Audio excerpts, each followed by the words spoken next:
ದೇಹ ದೇವ್ರದಾಗಿರುವಾಗ ಈ ದೇಹದ ಮೂಲಕ ದೇವರಿಗೆ ಉಪಯೋಗವೇನು? ಈ ಮನೆಯ ಮೂಲಕ ಮನೆ ಯಜಮಾನರಿಗೆ ಉಪಯೋಗ ಇರಬೇಕಾ?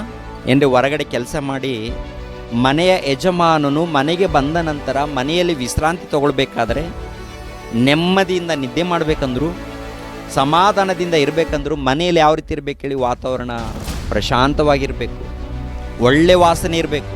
ಮನೆಯಲ್ಲಿ ಬಂದ ತಕ್ಷಣ ಏನ್ರಿ, ನಾಯಿಗಳು, ಬೆಕ್ಕುಗಳು, ಹಂದಿಗಳು ಎಲ್ಲ ಈ ಕಡೆ ಆ ಕಡೆ ತಿರುಗಾಡ್ತಾ ಇದ್ದಾರೆ. ಮನೆಯಲ್ಲಿ ಹೇಗಿರುತ್ತೆ?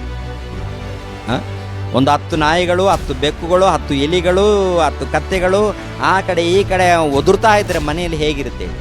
ಎರಡನೇದಾಗಿ ಎಲ್ಲ ಹೊಲಸಿದೆ ಅಂತ ತಿಳ್ಕೊಳ್ಳಿ. ಮನೆಯಲ್ಲಿ ಬರ್ತಾರೆ ಒಳಗಡೆ, ಮೊದಲನೇದಾಗಿ ಅವೆಲ್ಲ ಗೂಡಿಸ್ಬೇಕು, ಎಲ್ಲ ಓಡಿಸ್ಬೇಕು, ಹೌದಲ್ವ?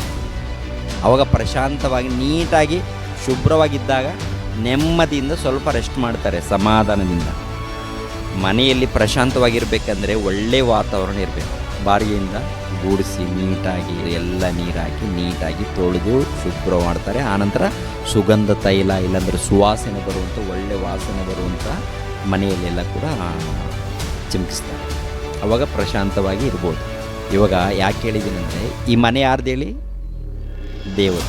ಈ ಮನೆಯಲ್ಲಿ ದೇವರು ಬಂದು ವಾಸ ಮಾಡಬೇಕು ಅಂತ ಅಂದ್ಕೊಳ್ತಾ ಇದ್ದೀನಿ. ಯಾವ ಮನೆಯಲ್ಲಿ?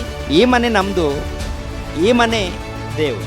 ಈ ಮನೆ ದೇವ್ರದಾಗಿರುವಾಗ ದೇವರ ಮನೆ ಆಗಿರುವಂಥ ಈ ಮನೆಯಲ್ಲಿ ದೇವರು ಬರಬೇಕು ಅಂತ ಹೃದಯವೆಂಬ ಬಾಗಿಲನ್ನು ತಟ್ಟುತ್ತಾ ಇದ್ದೀನಿ ಅಂತ.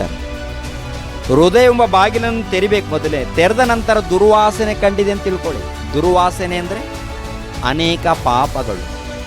ಈ ಲೋಕದ ಸೈತಾನನ ಸಂಬಂಧವಾದ ಹೃದಯ ಪರಿಶೋಧನೆ ಮಾಡಿದಾಗ ಆ ಹೃದಯದಲ್ಲಿ ಪಾಪ ತುಂಬಿಕೊಂಡಿದೆ ಅಂತ ತಿಳ್ಕೊಳ್ಳಿ. ಟೋಟಲ್ ಪ್ರಪಂಚ ದೇಶದಲ್ಲಿರುವಂಥ ಎಲ್ಲ ಮನೆಗಳು ದೇವರ ಮನೆಗಳಾಗಿರುವಾಗ, ಎಲ್ಲ ಮನೆಗಳಲ್ಲಿ ಇಲ್ಲಾಂದರೆ ಎಲ್ಲ ಹೃದಯಗಳಲ್ಲಿ ಏನು ತುಂಬಿಕೊಂಡಿದೆ ಅಂತ ನೋಡುವಾಗ ಪಾಪ ಎನ್ನುವಂಥದ್ದು ತುಂಬಿಕೊಂಡಿದೆ, ಅಂದರೆ ಹೊಲಸು ತುಂಬಿಕೊಂಡಿದೆ.